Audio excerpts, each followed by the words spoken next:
The first thing that you've got to embrace is getting outside of your comfort zone. When you've done something for 20 years, it gets very comfortable, and there is a strong possibility that you have become complacent. So just thinking about making a transition, for me, I kind of assess worst case scenario. So downside protection, worst case scenario, I can very easily go find a job. If this venture doesn't work out, I can very easily go find a six-figure job, not necessarily one that I'm passionate about and I love, but nonetheless, if I need to, I can do that.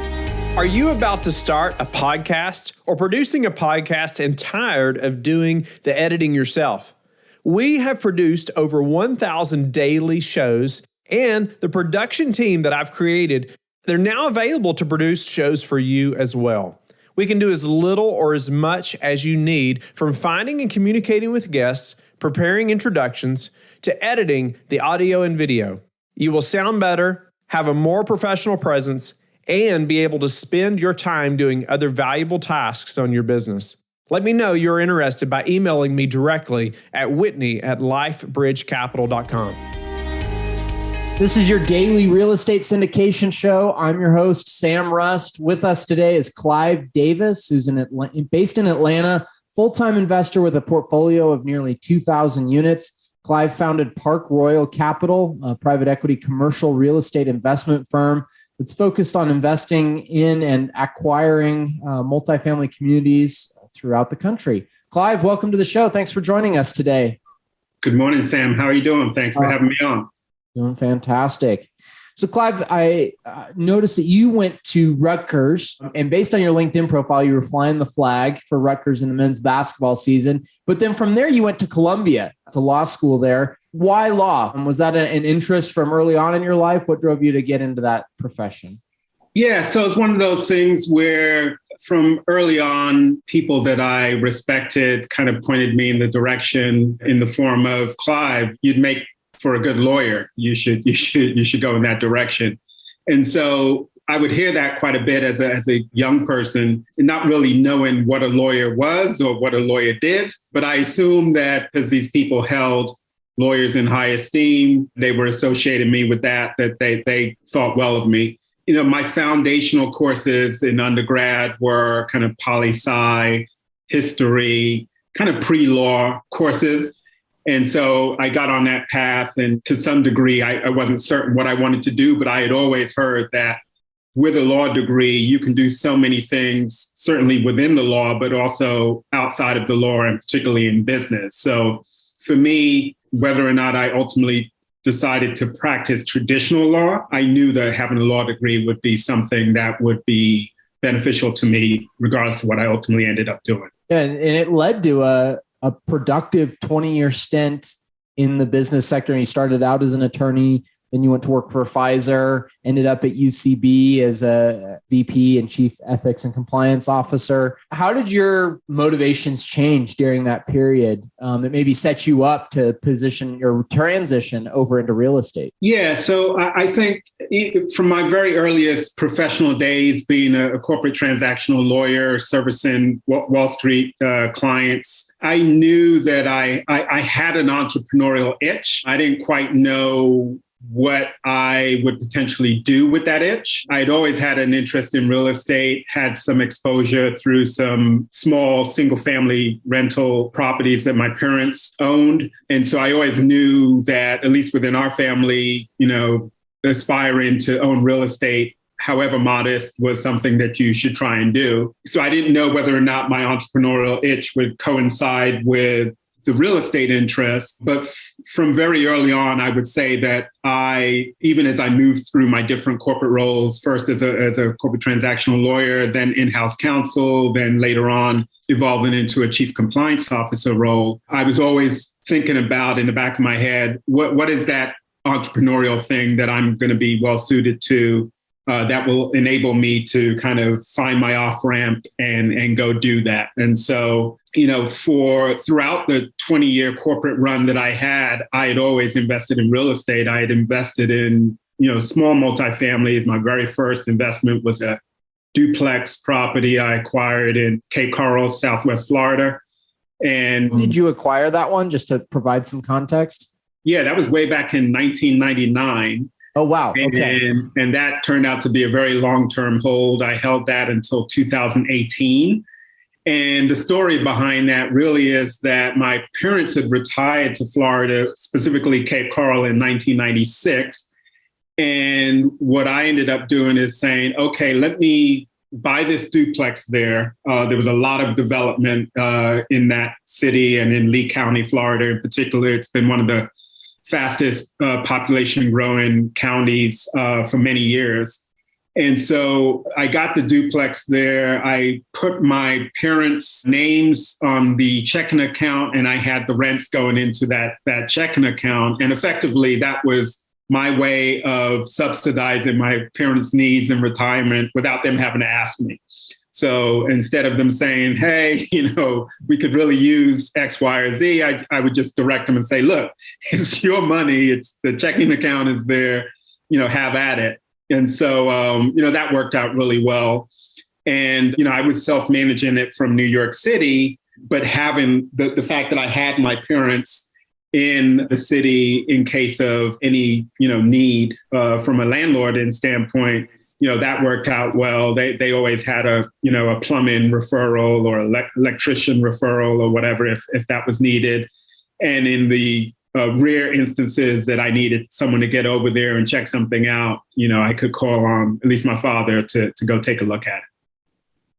Oh, that's fantastic. That's a very smooth entry into real estate. But in 2017, you made the plunge. How did you manage risk, and how did you think about risk during that time period? That's one of the things that fascinates me about people who make the jump from a successful career doing whatever into real estate is, how do you think about risk in that moment in time? What leads you to say, the risk is worth it? Yeah. So the first thing that you've got to embrace is getting outside of your comfort zone. When you've done something for 20 years, it gets very comfortable, and there is a strong possibility that you have become complacent. So just thinking about making a transition, for me, I kind of assess worst case scenario. So downside protection, worst case scenario, I can very easily go find a job. If this venture doesn't work out, I can very easily go find a six-figure job, not necessarily one that I'm passionate about and I love, but nonetheless, if I need to, I can do that. So I had a certain amount of savings set aside that I knew, we would be comfortable living with. And then, at the end of the day, if things didn't work out according to plan, I had options. And so that made the risk more digestible to me. But I had gotten to the point, the end of 2016, basically I had gotten to the point of, okay, I've put 20 years in. If not now, when? So, and that point in time is different for everyone.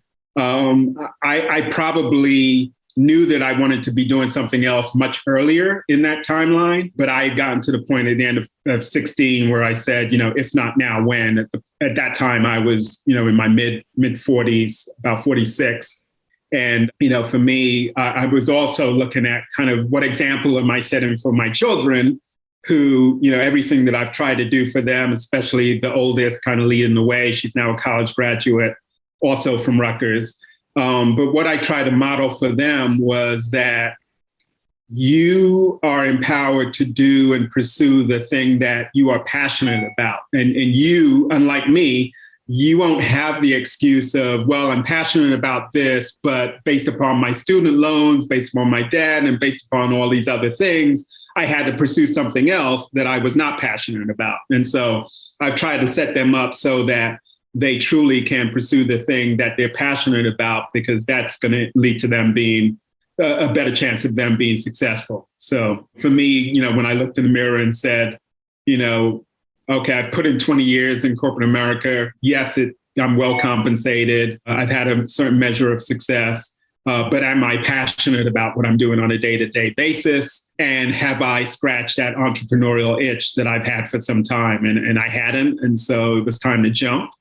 And, if you have the safety net of knowing that you've got in my case, a law degree plus, 20 years of corporate experience, you know that there are options for you if what you're pursuing for whatever reason doesn't come to fruition or doesn't work out.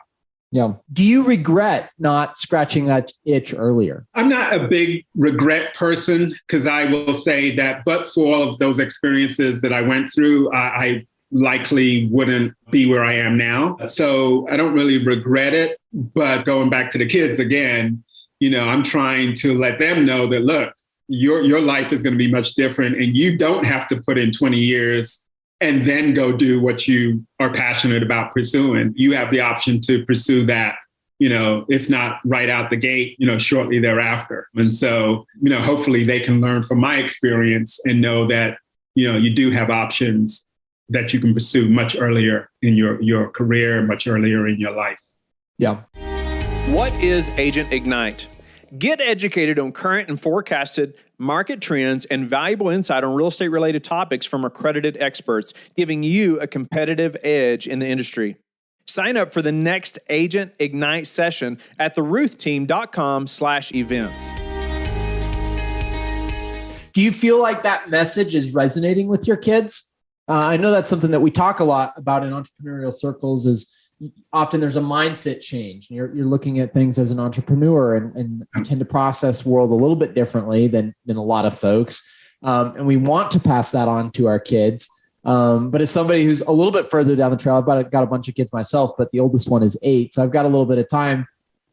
What have you found to be most helpful in kind of opening your kids' eyes, and how has that worked to this point? Yeah, so I can tell you, in my case, it's 100% being kind of absorbed by my children. So I've not been employed in the last 5+ years. And so in some respects, for the 3 children who are, not away at college, they had an opportunity over the last 5 years to kind of see me and what I do on a day-to-day basis, because I've worked from home long before COVID arrived.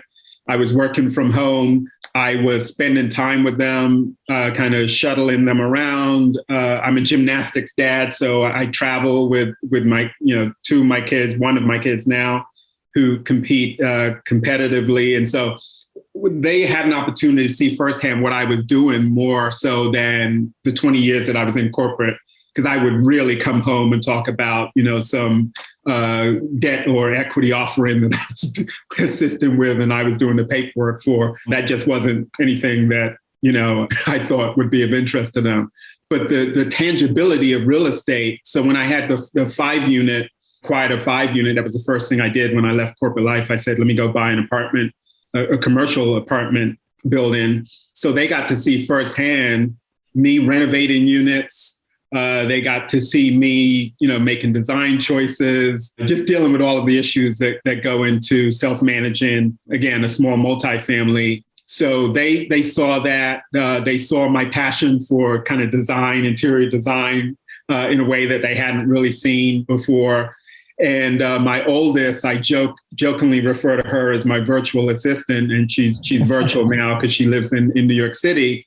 But I have her helping me in the business at discrete points in time where I have campaigns that I need to do, or social media things, or editing of podcast interviews and putting that out and things of that nature. So she sees very firsthand what I do, and she has suggestions and ideas. And so I get to benefit from kind of her new world outlook, and kind of, she's 22. So she's exposed to and has access to technology and does things that, I'm like, what's that?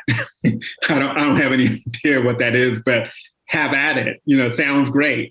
Show it to me. Let me see what it looks like. So I would say that they pay much more attention to what I do now than what I did the 20 years that I was in corporate life, because it's closer to them and it's more tangible. Yeah. And that dichotomy of lifestyle, I'm sure, is attractive. And I think that's the number one thing. Do you live with the freedom that you can have by being an entrepreneur? There's times where you are less free than corporate America, for sure. But overall, you have more agency. And do you actually use that agency? So that's really cool. I appreciate you sharing that, Clive. You mentioned a 5-unit was your first deal after exiting corporate America. Could you walk us through that? How did you find it, what you did to it, and where that project is today?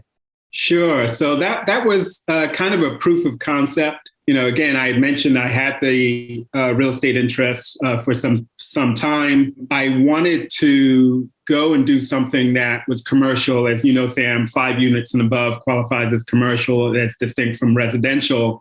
And the significance of that in my case is, and I didn't appreciate it as much until I was in the scenario of being without a W-2 for the first time in 20 plus years. But you walk into a bank for a loan on a 1 unit, 2, 3, 4 unit, they're going to put you through a certain matrix. And the first couple of questions are going to be pay stubs for the last, 30 days, 2 years tax returns.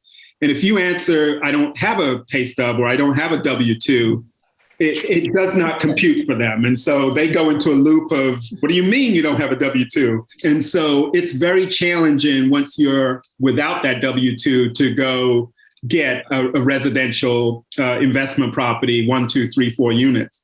When you go into the 5 unit and above, and you're now in the world of commercial, it's actually easier to get those loans because now we're talking about what is the business, because that's effectively what it is. But what is the business generating? And then the bank is in a position to assess kind of the revenues, carrying costs, rents, and all of those things and determine whether or not it would be a good investment for them. And they are primarily focused, again, in the commercial world, they're primarily focused on the property, the business, the asset, as opposed to me and my ability to pay back the loan. They focus more so on me secondarily. Do I, have a decent credit score? Have I gone through bankruptcy? Anything that would be a red flag of concern for them. But outside of that, if I can recall correctly, they never asked me what my income was. I don't even think that came up. Obviously, I needed to have the down payment and I cleared those other hurdles. So outside of that, I was able to do that 5 unit. That was a shorter hold. I actually sold that on the very last day of March of 2020. So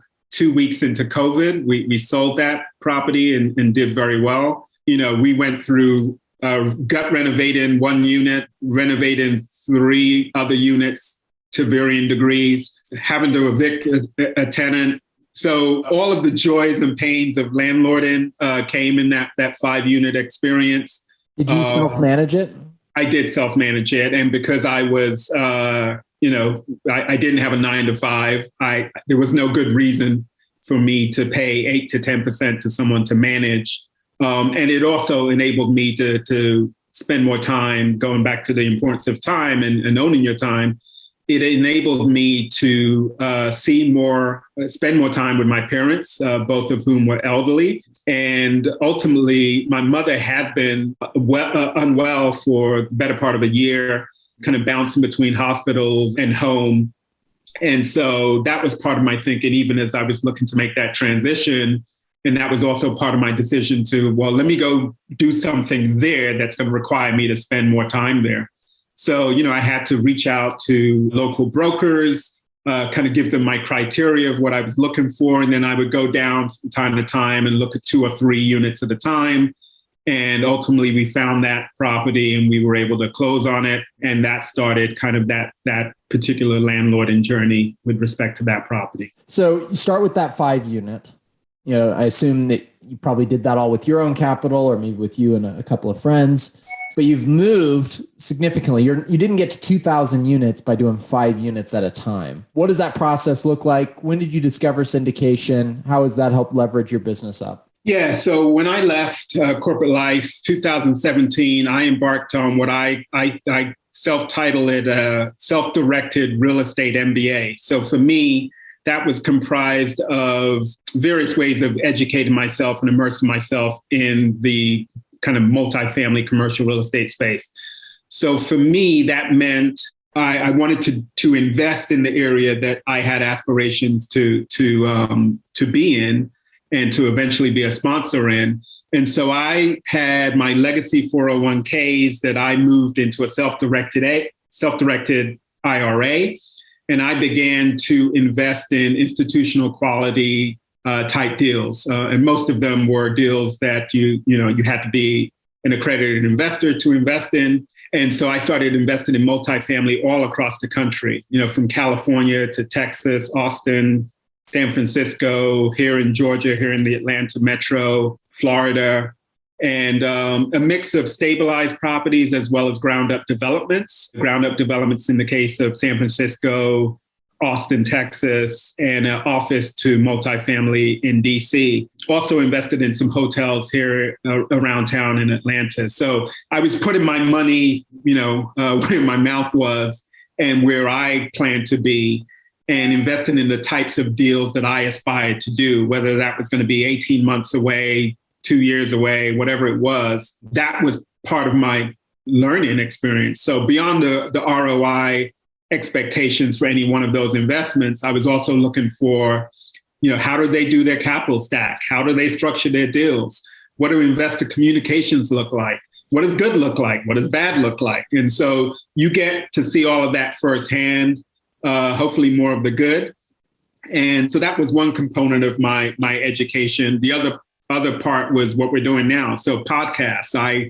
I before 2017, I don't think I listened to a podcast. Come 2017 or late 2016, podcast became a daily part of my listening experience. So I would listen to 2 to 3 podcasts a day pertaining to real estate, particularly multifamily, particularly syndication related. So this was one of the shows that I was certainly listening to. And so I was doing that. I started attending real estate conferences, multifamily conferences across the country, all pre-COVID, and started networking and just immersing myself with people involved in the space. And then finally, I joined a mentoring program, a multifamily investing mentoring program. And that really catapulted me into a situation where I was just surrounded by people who I didn't have to convince about the merits of multifamily. They were all in on multifamily. And so those were the people that, I started seeking support from, and also kind of, making myself known to them, and, anticipated me eventually getting my own deal and being able to share those opportunities with them as well as others. You mentioned joining a mentoring program. Some people join because they want education, some because of the relational benefits. It sounds like maybe the primary benefit that you derived was being introduced into a network that you didn't have to evangelize and that you could build those personal relationships. Is that how you characterize it? That's absolutely right. That's the way I would characterize it. I routinely tell people that the education that you will get from any one of these programs, and there's more and more every week, there seems to be a new mastermind or mentoring program that you can be exposed to. I say real estate is not rocket science. What we do in the world that we're in is not rocket science. It's what's key to this world is relationships. And so those who master relationships are positioning themselves for success in this space.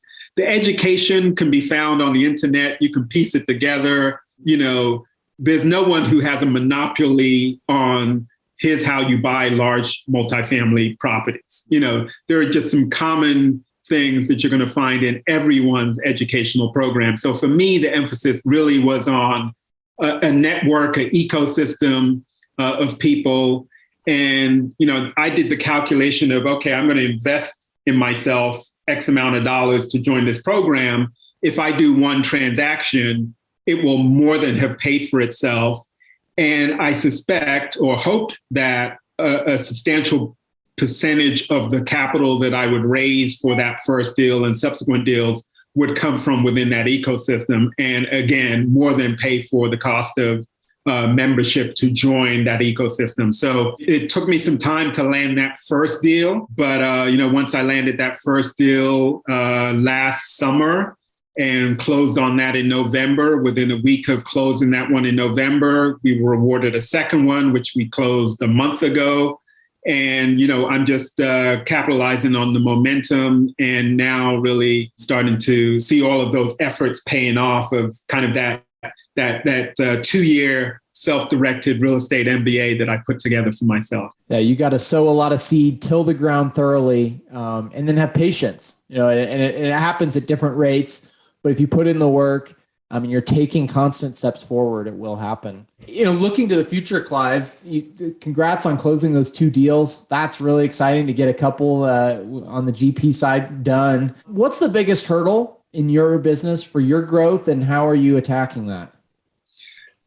Yeah. So for me, I would simply say scale and scale in. It's kind of an animal that you need to continue to feed. And so finding deals and securing deals and ultimately taking deals down is becoming increasingly difficult to do and just more and more competitive. It was already competitive pre-COVID.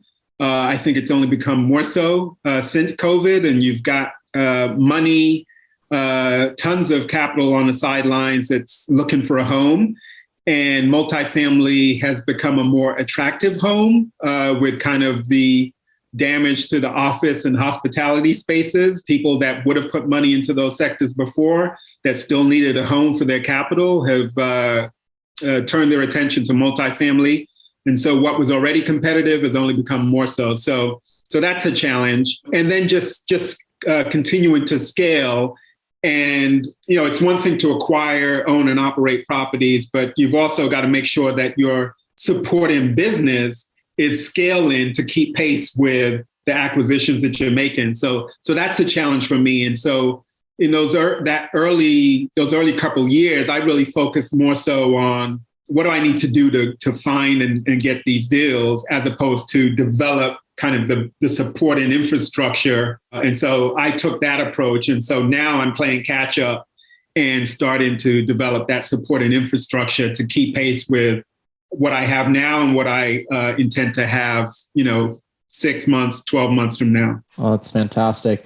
Well, Clive, I really appreciate you coming aboard the show today, sharing your experience with investors. If folks want to reach out, learn more about what you're doing in the Southeast and with Park Royal Capital, how can they get in touch? Sure. I'm active on LinkedIn. I'm also active on Facebook. So those are 2 social media platforms where you can find me. Email, you can email me at Clive, CLIVE, at parkroyalcapital.com. And you can also get me via phone, 770-366-4093. Text to that number works too. I pride myself on my responsiveness. So if you reach out to me, you're likely going to hear back within a day or 2. Even if it's to say, I got your note, let me get back to you. But I love talking to folks about real estate, especially if you're earlier in your journey, or if you're just wanting to just understand better kind of what investing in these types of opportunities looks like. Those are conversations that I love to have. So, look forward to folks reaching out to me. Fantastic.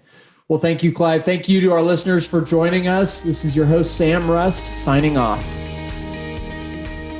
Thank you for being a loyal listener of the show. Please subscribe and share it with your friends. We want to help you become the passive investor you've always wanted to become, but also the operator you've always wanted to become. We want to be the #1 resource for your real estate investing journey. But go to lifebridgecapital.com where you can start investing in real estate today.